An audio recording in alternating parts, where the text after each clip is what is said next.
Hello ma'am, ado ma'am ngarang se mukbang tawg gaina akhoi se oaksha khara lawba chatluba na ba ado ngarang se mukbang tawg gaina akhoi phatana thongba ga lwre ga yamna sauning ba thawdo khara thokare ado ma'am kari noi ado ma'am video se ga dum makhai yeng minase tang kilo makhai ra ne kilo makhai amaga kilo da kina ke ayai ba ha 500 ke ai ba jama kilo da si kya no jawi se kilo ma asai buse kilo da tawru ga ma gani ma egi sina soibum sina kya no packet ta soibum achau bana chama si chama egi macha sina jangkhai asina ok ai ba sina kya ai ba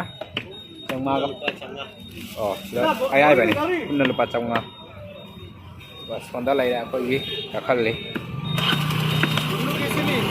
asga si makhong nga tandra singa chanam ga hapchan ghare siga asik thilho muk hapchal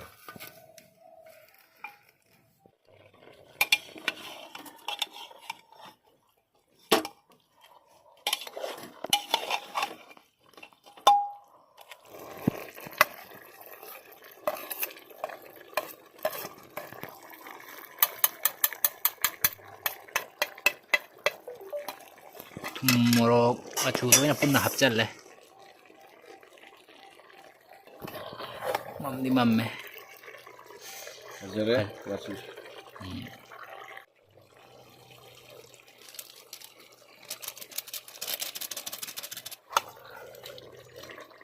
hào đi đổi đi he khi nào hào đấy cao cái này sẽ thùng ra tôi sẽ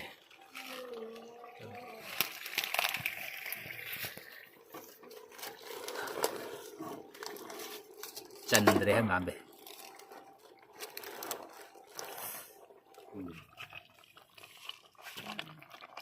đây là cái do me am si se keno to ra ba adi city se tara ra ka me aduga mahi je haji kitang lang nya no kitang haktang ga phut ki mahi je kitang lang to kare to sa si se hele mulle sa di haktang konsan gi mahi se kitang lang do me am se siga lai re ok thong ba do aduga siga umurok adagi khara ko na ba thabi kai keno khara jawre aduga iron ma khara su jawre ado me am ngasigi mukbang se mong su cha dare aduga ngasigi mukbang sigi nok ning bawari ma so me am da dum adi cha cha na dum lilake okay do video se seng aroi ba kai kino ide ijing halake me am da ai ngasigi video se mukbang sigi nok ning bawari ni se jemo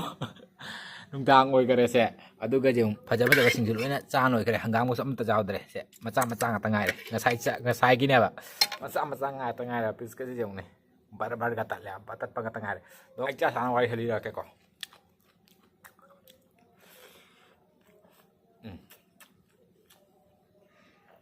hao đi bên hồi mà hơi cho rồi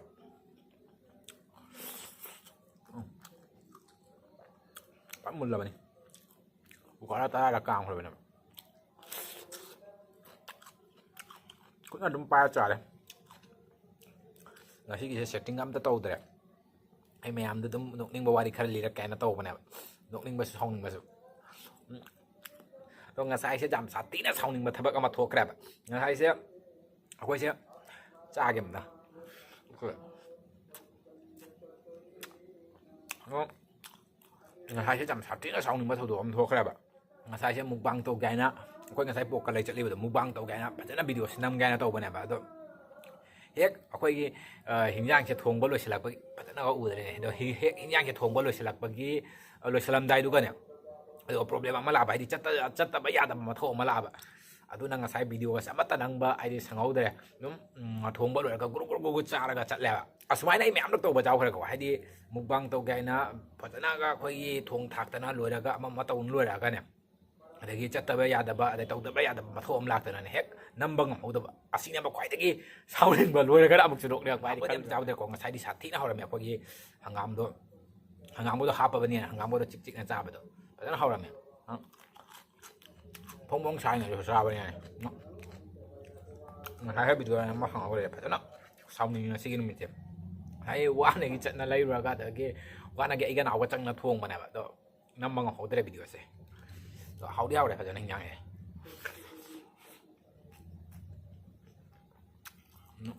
Right. Với sinh này không? Hay cái mà trăm tầng ngày à? Hay chậu bớt lưỡi nó giả thua cái.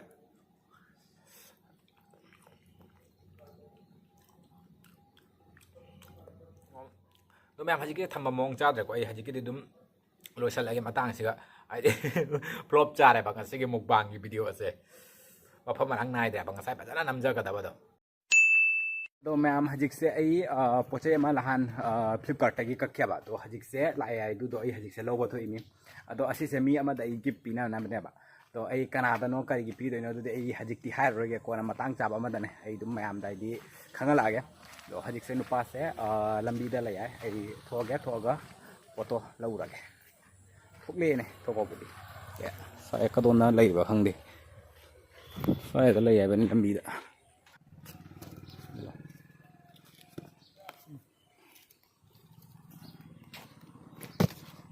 rồi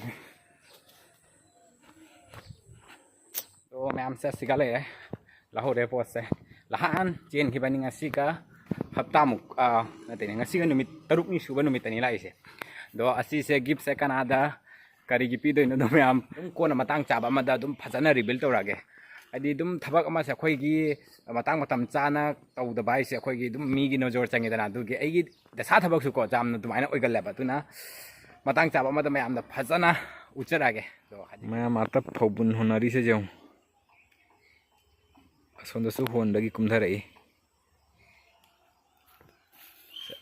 loina khawna na loira ba se hongot ka da wale kam kana to na bar daga hol li song e sonda su kok ta taw na hol li thangalaga do mayam hajik se nung thini do ai maning da lak pa na ba da jong maning da phobun hol li ba sing ke jong hajik sidi keno to matam ni na hadi lau khawna matam ni dana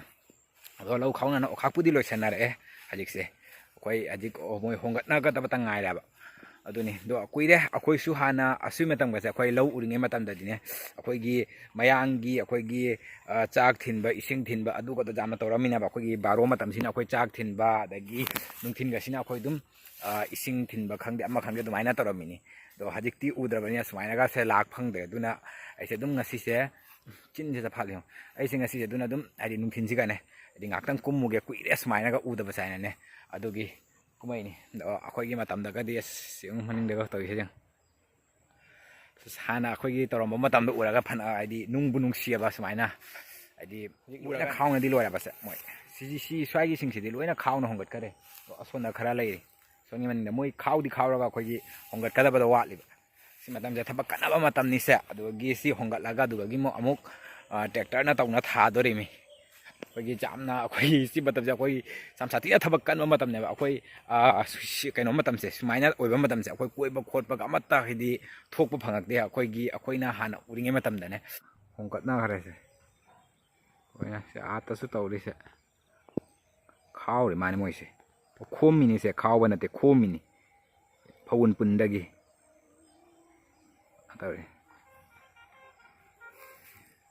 Soni matek si di udre ako ana pingai da di siga se loina uram mini se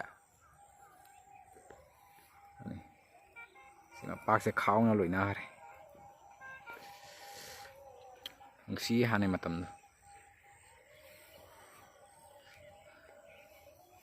son mamang su ja ta su kam sang na holai no jong mai son da gi holak ko na ba son da gi ngasai phone gi ba du na ba son atau na hol do me am hajik se sanda wa chale do sanda da halak baga sumaina inham da mai tik pa se si sati no ngai ni do me am si di video se matang si galo se lage do video se ngai biraga di like comment ama di share to biramo aduga subscribe to bidaba ichina sing yardi me am subscribe to sin biramo do me am thank video da mo thingnarse